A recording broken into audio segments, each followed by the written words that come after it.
vocês sobre a obra do dramaturgo francês mais ou menos esquecido, Jean Anouilh, né, da Eurídice deles. E eu falei bem pouco, não tive tempo de falar tanta coisa porque eu estava respondendo comentários, né? Enfim. É...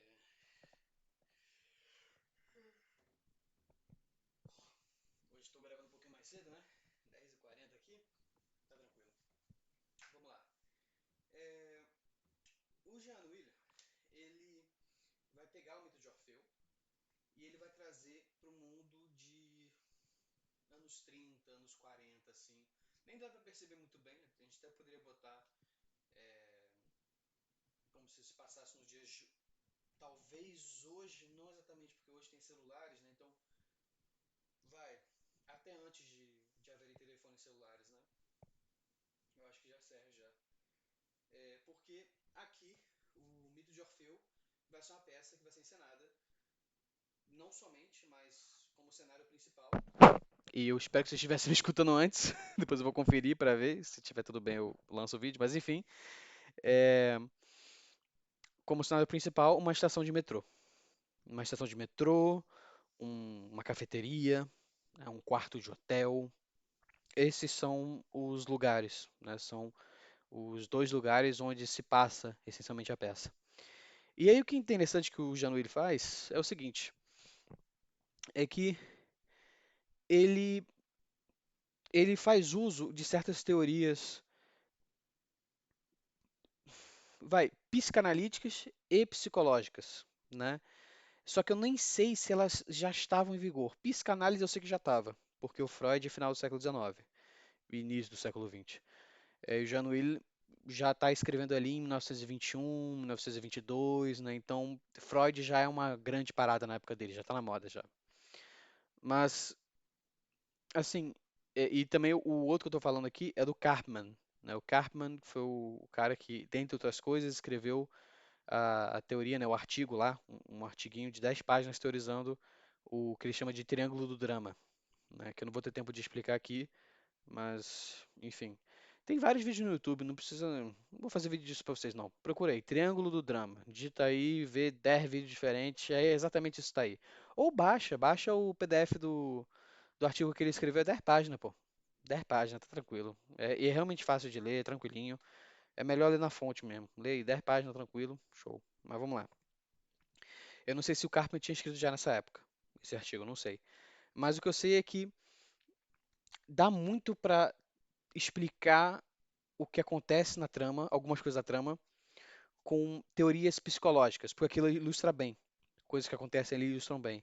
Então, por exemplo, o Triângulo do Drama é basicamente o que acontecia entre a Eurídice, entre um garoto que carregava as malas da companhia de teatro que ela participa, né? Ela trabalha para uma companhia de teatro, trabalha numa companhia de teatro, é uma das atrizes, e o chefe dela, né? Então você tem o perseguidor, o salvador e a vítima, né? O perseguido, o salvado, né? Então você tem esse triângulo do drama, assim, e, e a Eurídice está como salvador ali, né? Ela está como salvador ali. É, você tem também ela como vítima no triângulo entre ela, o Orfeu e o chefe também, né? O chefe vem perseguir, o Orfeu tenta salvar ela e ela está como sendo perseguida pelo chefe, né? Vítima dele. Só que aí que tá. Essa e a parte psicanalítica também, não são, não me parecem ser, na verdade não são mesmo, não são o principal da obra. São instrumentos para poder desenvolver os personagens da obra. Isso que eu achei interessante. Isso que eu achei interessante, porque se fosse somente ilustrar isso, acabaria que isso não teria uma função clara na trama.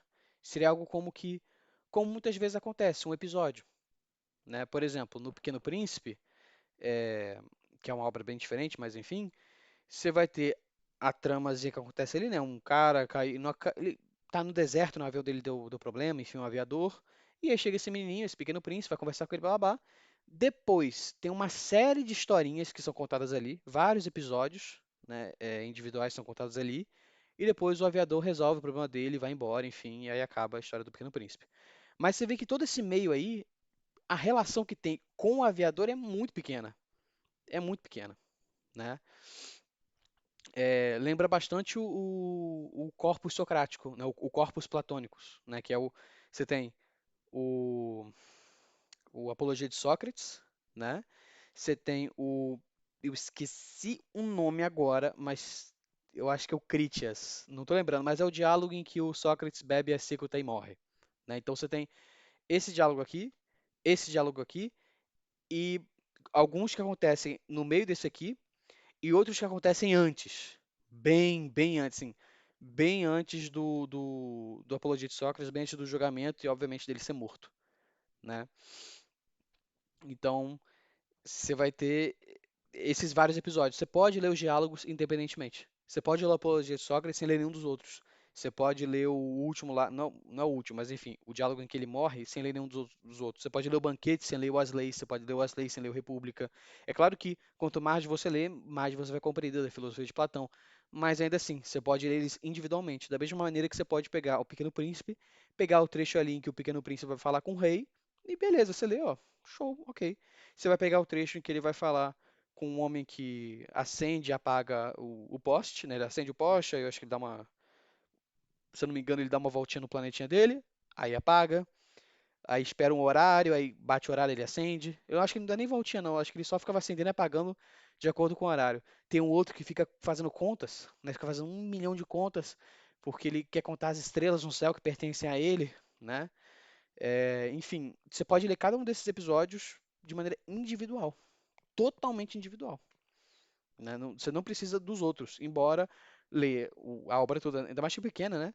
Ler a pequena obra toda, né, é o ideal e é bem melhor, né? Só que aqui não funciona assim. Aqui no Janão ele não funciona assim. Você não, essa parte não é uma parte episódica, né? Se você não lê o que veio antes e depois do que está ali, não é que exatamente você não entende. Você entende, esse cara persegue esse rapaz aqui e essa moça, ela tá se vendendo para esse cara para poder proteger o rapaz aqui que carrega as malas do pessoal da trupe de teatro, né? Ok. Mas o peso que isso tem na trama é muito grande. É bem grande, saca? Então, tem uma trama maior em volta que tem um peso bem grande. O Corpus Platônico chega perto disso nos diálogos em que vão desde a Apologia até a morte de Sócrates. Eu esqueci o nome, se eu não me engano é o Critias, mas eu posso estar errado. Até o diálogo em que o Sócrates toma a cicuta e morre, né? Então tem esses diálogos ali, tem um que se passa na prisão, enfim, que é antes, né, antes dele, é um que ele está tentando convencer o Sócrates a ir embora, aí tem esse outro último que eles tentam de novo e não conseguem, o Sócrates bebe, e morre, enfim. Então ali é até chegar perto disso, mas você ainda assim pode lê-los sem ler o resto, porque eles têm informação suficiente para você entendê-los suficientemente, né? Esse aqui já não, já fica mais complicado. Né? Não parece ser algo tão grande. Você só vai perceber a grandeza do que está ali lendo o que veio antes e o que vem depois, né? Outra parada que ele usa também, que é a questão da parte psicanalística, isso me surpreendeu porque eu sou um cara que não gosta de psicanálise. Eu não gosto mesmo. Eu li um pouquinho do Freud, eu li um pouquinho mais do Lacan, um pouquinho mais da Júlia Kristeva e do Barthes. O Barthes não é psicanalista, mas, enfim, né, mexia bastante. Ele leu muito e entendia bastante de psicanálise, mas não era psicanalista, né? Ele não era analista dos outros. A Júlia Kristeva também não. Mas, enfim, né? É, vocês entenderam. É, é, eu realmente não gosto de psicanálise no geral. Não gosto. Eu fiquei um pouco longe do Starobinsky, é um crítico literário aí muito conhecido aqui na França. Eu fiquei longe dele um tanto de tempo assim porque ele mexia com psicanálise, né? E eu tenho preconceito com isso. Eu realmente tenho um preconceito com questão psicanalítica. Mas tem algumas coisas que eu acho interessante. Tem algumas coisas que eu acho que não dependem do pensamento freudiano ou lacaniano, mas que são iradas. Iradas, iradas, iradas, e que eu vi primeiro no Freud, eu não sei se tem antes dele. Se tiver, ótimo, porque eu não preciso, não preciso ler isso no Freud. Mas a questão, por exemplo, de uma ideia que é bem simples, que é abordada na obra, e é abordada muito bem, e encaixa perfeitamente na obra, que é a do traço. Do traço, né? Como assim? É, Não é nem traço, é do rastro, isso, do rastro. Desculpa, porque eu pensei em francês trace, né? Trace é rastro, né? Do rastro da linguagem. Como assim? Pensa o seguinte, imagina que cada coisa que você diz deixa um rastro na próxima coisa que você vai dizer. Saca? Que cada experiência que você vive vai deixar um rastro, ela pode ser rastreada, né? Que os seus comportamentos futuros, eles não são determinados, mas eles carregam uma imagem, uma sombra dos seus comportamentos passados, dos seus pensamentos passados, né? E aqui ele explora isso com maestria. Nossa senhora, velho. Explora muito bem. Muito, muito, muito, muito bem. Essa ideia é muito bem explorada e o interessante é que ele usa isso para dar uma força lírica maior. Não é só para te explicar, tipo, ah, olha só essa ideia aqui que legal. Não, ele nem explica, ele deixa só evidente. Ele deixa evidente, você, ok, você entende, beleza, show.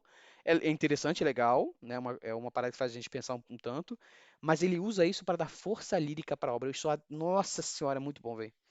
Caraca, é bom demais, demais, demais, demais. Só é excelente, num nível que eu tenho dificuldade em expressar.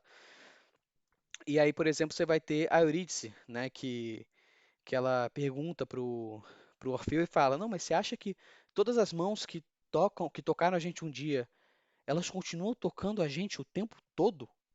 Ele fala: Sim, claro. Eu falo, mas você acha que tudo aquilo que já falaram pra gente, que a gente já falou pros outros, continua meio que como se fosse em volta da gente, sabe?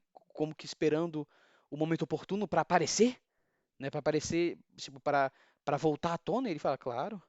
Fala, a gente não pode separar uma coisa da outra, a gente não pode, tipo, deixar o passado no passado e viver o presente como se as coisas tivessem começado agora, como se esse fosse um perfeito recomeço. Ele fala, não, isso é impossível. E aí começa a vir um terror na cabeça dela, por causa das coisas que ela fez, que não são nem coisas culpáveis, né? Mas que, num primeiro momento, podem parecer culpáveis. Podem, de fato, parecer culpáveis, né? É, E depois a gente vê que ela tinha razão de ter medo, né? Tudo bem que o melhor caminho seria ter sido ela ter confessado tudo de uma vez, mas tem razão para ela ter medo. Outra coisa que eu acabei de lembrar também é a questão da confissão, né? Que você tem muito na psicanálise, na psicologia, o papel da confissão, o papel do falar, do abrir-se para o outro, né? Só que aí que tá. Aqui, o que resolve as coisas não é a confissão. A confissão, ela ajuda, mas ela não resolve. O que é interessante é que o Januílio, ele a confusão vai ocorrer justamente quando o Orfeu quebra o pacto que ele faz com as entidades do mundo inferior. Nesse caso aqui é o Senhor Henri. É sério, o nome do cara é tipo Monsieur Henri, né? Senhor Henri. E ele pode ser o destino, a morte, alguma coisa assim, né? Não dá pra saber exatamente o que ele é, mas ele parece ser um ser. Ele parece ser a encarnação de um desses conceitos, embora ele seja um personagem mesmo. Ele tá ali, ele anda, fala, ele paga, ele reserva quarto de hotel, paga a conta de hotel, fala com o rapaz que trabalha no hotel, enfim, né? Ele funciona como um personagem real, normal ali. Mas aí o Orfeu quebra esse pacto, e aí o que acontece é que ali ocorre a confissão.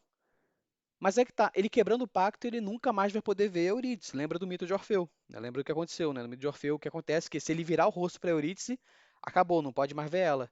Só que aí que tá, esse desvanecer, que no mito, quando a gente lê, é bem rapidinho, né? Eurídice, tipo, desvanecendo, falando, oh, Orfeu, não se culpe, eu te amo, mas infelizmente, blá, blá, blá, e some bem rapidinho, tipo, em questão de segundos. Aqui ela demora uma cena toda. Tem 4 atos, né? Metade do terceiro ato é ela desaparecendo, falando, eles conversando ali, enfim, né? Enquanto ela está desaparecendo até que ela, por fim, desaparece totalmente. Só que é nesse desaparecer dela, nesse distanciar-se dela, que ela está se confessando, ou seja, ela está resolvendo uma parte do problema, né, que é o mistério, né, que a gente não sabe, que o Orfeu não sabe por que que ela fez o que fez. Aqui eu já contei para vocês, mas tudo bem.